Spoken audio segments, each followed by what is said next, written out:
Hello, so I'm gonna try and repair some of the things on my Firestar 43 in 40 Smith & Wesson. It's got this weird trigger on it. So, and then this is really loose. So I haven't taken this apart yet, but we'll see how hard it is to for it to come apart. So I found the parts on Noom Ridge. They had the all the parts, and I got an extractor too, in case I do it on my 9mm one that I'm having extraction problems. But so there's the trigger, there's an extractor, and then there's the little ejector.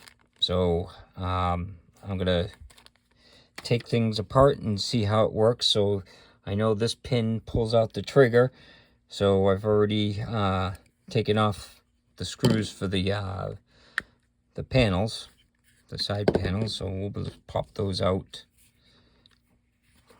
And one thing that I did notice is they disabled the safety, the mag safety, which usually the mag safety works by this goes in and it hits right there and it pushes it aside. They bent this. Now usually you can just pull these out on like the Star BMs and stuff, but they bent it instead. So, but yeah, so let's see how difficult this is to take out. So I got a punch set here. I think the smallest one is probably going to be the best one, and maybe we'll use the grip to give it a little bit of height. And let's see if we can get this out. Yeah, it came out pretty easy. And I don't know how easy this part will be to come out.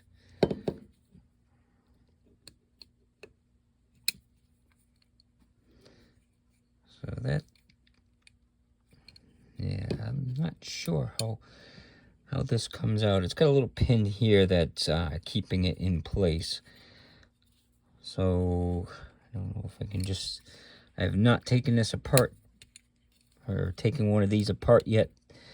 So I don't really know how they come apart. So maybe that just goes, maybe you just wiggle it out or something like that. Trying to see.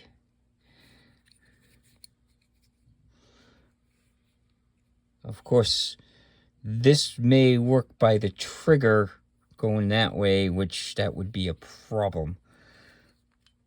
Because I can't really pull it that way. There's got to be a spring that that's holding it in place. Because I can feel the spring. But, okay. Well, I'm going to pause it and try and take it apart. So, I did manage to get it off. And, of course, yes, it has to come out this way. So, I had to take this thing off. And basically what I did is I just took a punch and bent it off. But I'm glad I ordered a new one because it looks like they did some modifications to it. So as you can see, they did a cut there where it's straight normally, and it looks like, I mean, maybe it's just that the way they pressed it in and stuff. But I kind of worry about this hole there compared to this hole, because we'll see if that makes a big difference. If it's just, could just look that it's smaller. But I'm going to try and put this back in, and like I said, it came out that way, so it should come in like that, and then it's got to go underneath this thing. Which, did that move? Yeah, that spun around. So I think that's got some kind of an adjustment. So, and then that went underneath like that, and then that went over like that.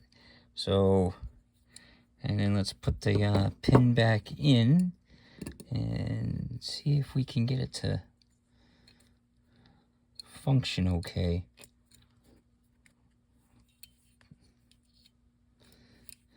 I'm gonna have to edit these down a little bit so that way it's not hours of watching me fiddle with that stuff. I did take this out because I wasn't sure how it would be, you know, if that was in the way or whatever. So, but that's pretty easy because there's a little screw that you turn, so, and I can just slide it in. It's kind of like a 1911 style. So, and that just goes in like that. So, that should, it seems to be working. I mean, I'll take it out to the range to make sure, but it seems like it's hitting it no problem and working.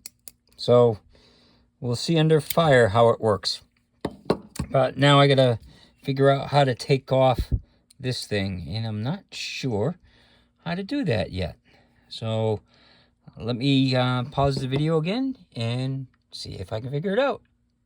So I had to go online to find out how to do some of this, but there's a little spring right there, and these things kind of hook into these little channels. How well you can see them.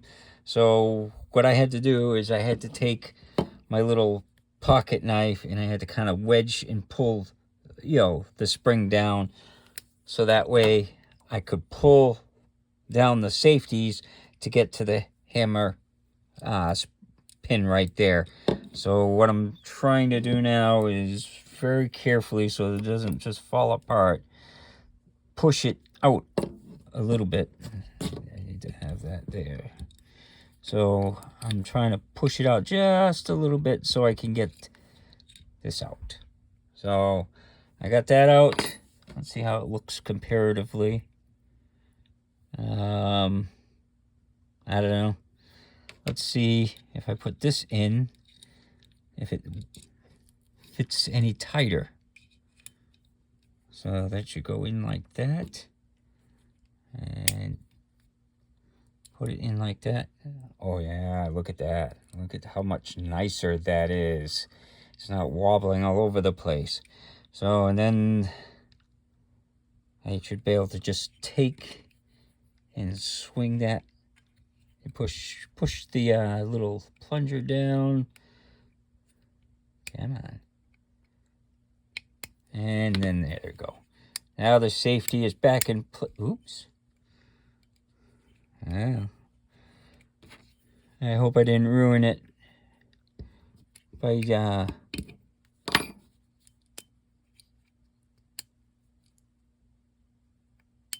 I think it's a little weak now, but we'll see. I'll get it all back together. It may not be in place properly either. Yeah. But so I'm going to try and put it back together and see if that still has a problem. So I got it all back together, and see, the trigger looks just like factory, and everything seems to function perfectly fine. The trigger is very light on this thing. So it seems like it's at the full extent of the travel when I shoot it. So we'll see how it shoots.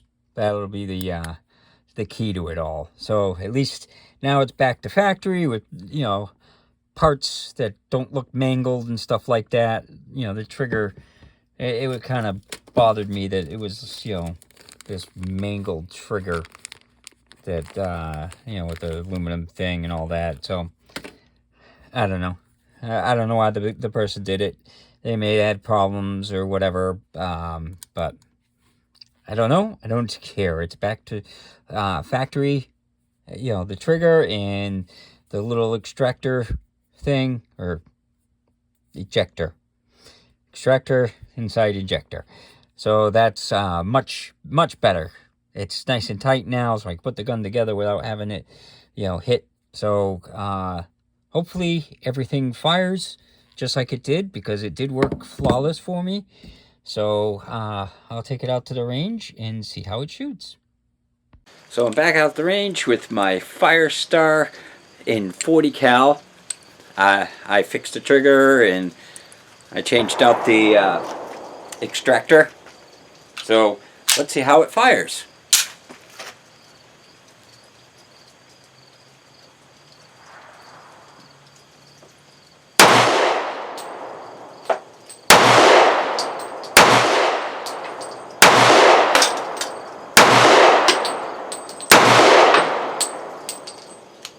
No problems. That's good.